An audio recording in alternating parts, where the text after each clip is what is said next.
Parasites in puppies are common. Panic is not the answer. Roundworms and hookworms? Use parental pomoate. Repeat every 2-3 weeks in young pups. On older pups, use Panacor, which is fenbendazole 1 cc per every 4 pounds for 3 days.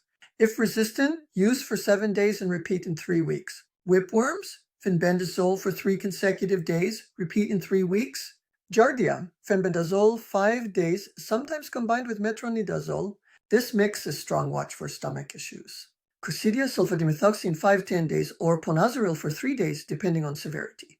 Tapeworms, praziquantel, usually single dose. Always weigh properly. Always follow vet guidance. Always repeat fecals. Parasites are manageable with protocol, not emotion.